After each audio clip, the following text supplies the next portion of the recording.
ये कहानी शिवानी नाम की एक लड़की की है जो पालकपुर नाम का एक गांव में अपना माता पिता और दादी के साथ रहती थी।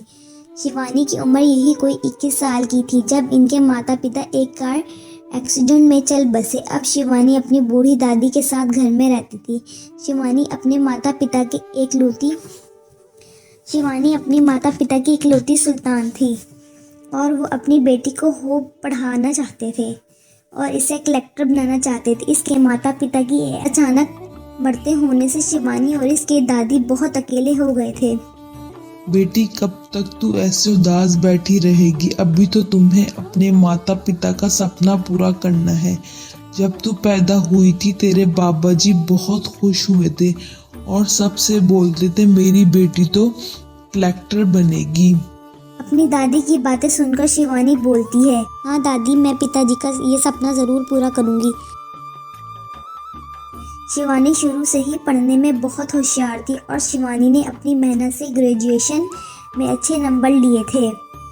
शिवानी अभी अपने कलेक्टर की पढ़ाई करना चाहती थी, लेकिन उसके घर अभी कमाने वाला कोई भी नहीं था और ऊपर से घर का खर्चा और पढ़ाई करने के लिए शिवानी को पैसे की ज़रूरत भी थी। दादी, मैं लोगों के घर में काम करूंगी, जो भी उससे पैसे आएंगे उससे मैं अपनी किताबें खरीद लूंगी।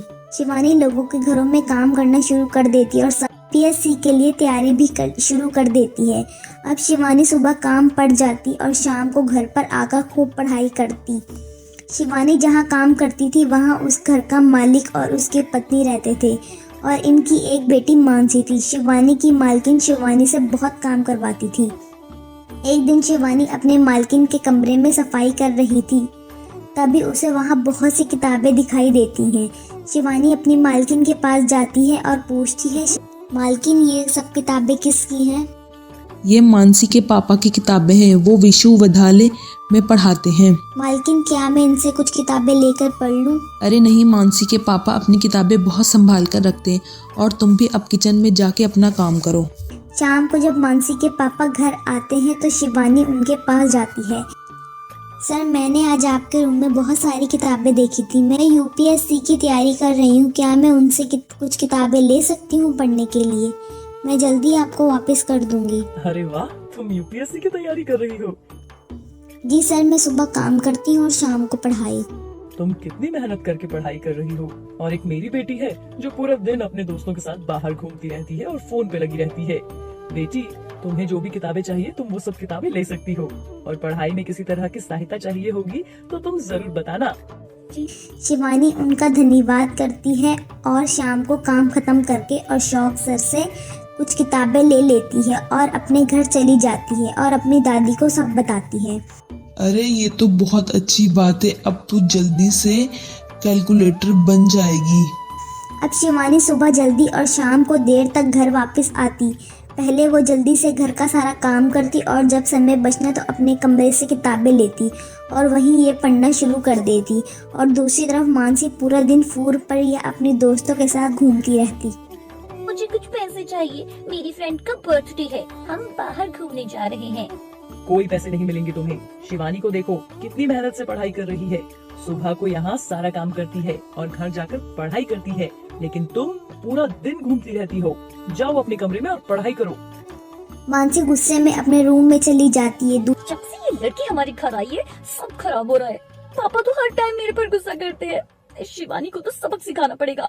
दूसरी तरफ शिवानी की तैयारी बहुत अच्छी चल रही थी। शिवानी ने अपना यूपीएससी का प्री इम्तिहान पास कर लिया था। दूसरे दिन शिवानी काम पर जाती है और अशफाक सर को ये बात बताती है। जी सर, मैंने यूपीएस का इम्तिहान पास कर लिया है और अभी मुझे मेंस एग्जाम के लिए आपकी मदद चाहिए। हाँ, क्यों नहीं। ये सब बातें मानसी सुन रही थी। मैं देखती हूँ कैसे ये अपनी परीक्षा देती है। शिवानी अब अपने मेंस एग्जाम की तैयारी में जुड़ जाती है, लेकिन मानसी दिन भर उसे किसी न किसी काम में बिजी रखती है। लेकिन शिवानी भी घर जाकर पूरी मेहनत करती। ऐसे ही शिवानी के एग्जाम की तारीख भी आ गई और शिवानी एग्जाम देती है। इसका पेपर बहुत अच्छा हुआ था। शिवानी अपनी दादी को बता रही थी, दादी मेरा पेपर बहुत अच्छा गया है, पता है अशोक सर से मुझे मदद मिली है। कुछ दिन बीतने के बाद यूपीएससी की परीक्षा का प्रोग्राम बनाया भी आ जाता है और शिवानी की मेहनत रंग लाई थी। शिवानी ने all India 48 all India 48 rank पाया था। इस तरह शिवानी यूपीएससी का इंटरव्यू भी पास कर लेती है और कलेक्टर बन जाती है। आज शिवानी और उसकी दादी बहुत खुश थे। कलेक्टर बनकर शिवानी ने अपने माता पिता और अपने गांव का नाम रोशन कर दिया। बेटा, तुमने अपने पापा का सपना पूरा किया। अगर वो आज जिंदा होते तो वो बहुत खुश होते। आपको ये स्टोरी कैसी लगी हमें कमेंट करके ज़रूर बताइए। और हाँ, अगर आप हमारे चैनल पे नए हैं तो हमारे चैनल को सब्सक्राइब करना ना भूलें।